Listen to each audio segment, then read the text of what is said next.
दोस्तों, आप सभी का हेल्थ टुडे चैनल में स्वागत है।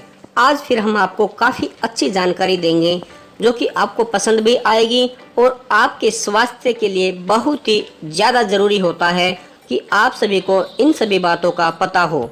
वो जानकारी क्या है, हम आपको इस वीडियो में बताएंगे कि हमारे शरीर का जो HRCT स्कोर यानी कि जो फेफड़ों का इन्फेक्शन चेस्ट का स्कैन किया जाता है वो नॉर्मल कितना होना चाहिए। हमारे शरीर का जो ब्लड प्रेशर जिसको हम BP बोलते हैं वह नॉर्मल कितना होना चाहिए और नॉर्मल से ज़्यादा है तो हाई कितना माना जाता है। हमारे बॉडी टेम्परेचर यानी कि शरीर का तापमान हमारा नॉर्मल कितना होना चाहिए और पल्स रेट और ऑक्सीजन लेवल कितना नॉर्मल माना जाता है। जानने के लिए वीडियो को अंत तक ज़रूर देखें। दोस्तों, सबसे पहले बात करते हैं हमारे पल्स रेट की। दोस्तों, हमारी पल्स रेट नॉर्मल 72 प्रति मिनट अगर है तो यह बहुत अच्छा माना जाता है और हमारी अगर पल्स रेट 60 से 80 तक चली जाए इसको हम मध्यम बोलते हैं, यानी कि इसमें भी कोई दिक्कत वाली बात इतनी नहीं होती।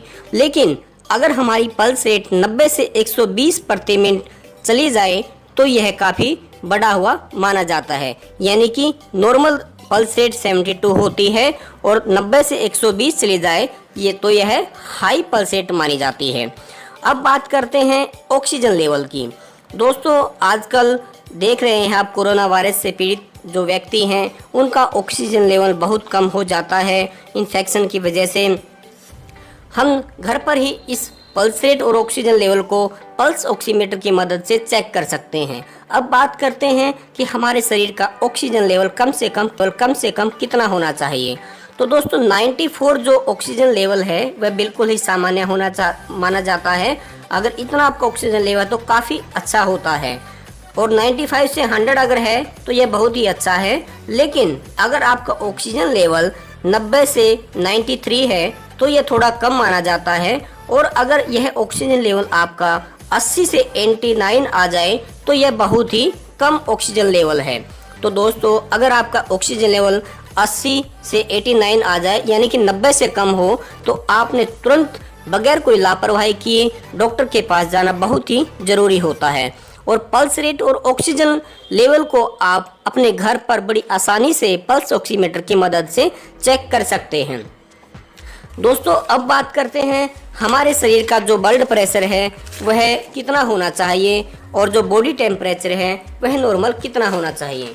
दोस्तों, हमारे जो ब्लड प्रेशर है शरीर का वह नॉर्मल 120 से 80 यानी कि ऊपर वाला जो होता है वो 120 और नीचे जो दिखाई देता है वह 80।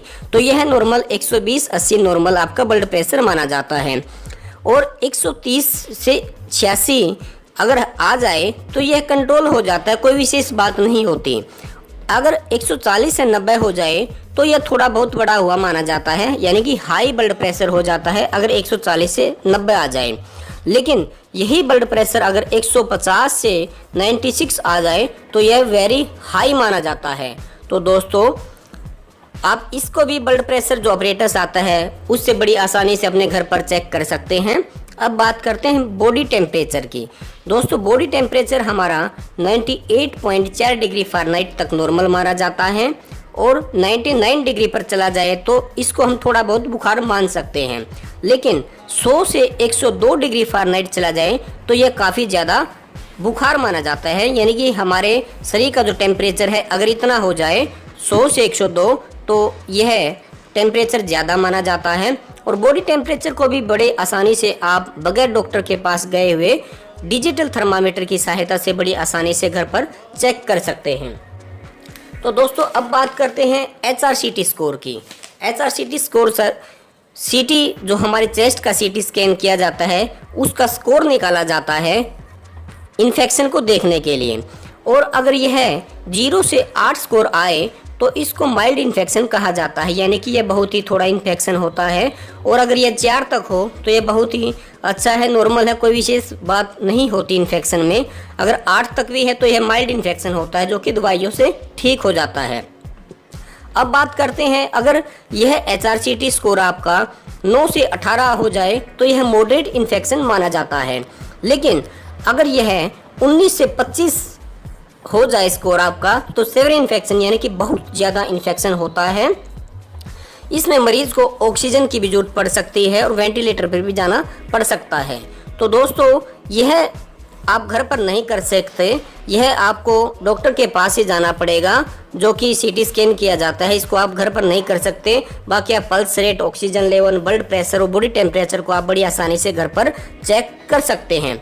दोस्तों ये हमने आपको जानकारी दी जो कि आपको पसंद आई हो तो हमारे चैनल को सब्सक्राइब भी जरूर करना, क्योंकि यह जानकारी हम सभी को पता होना बहुत ही ज़्यादा ज़रूरी होता है, क्योंकि आजकल बहुत सारी बीमारियां बढ़ रही हैं और इन सभी को चेक करते रहना समय समय पर बहुत ही ज़रूरी होता है। आपने हमारी वीडियो को अंत तक देखा, इसके लिए आपका बहुत बहुत धन्यवाद।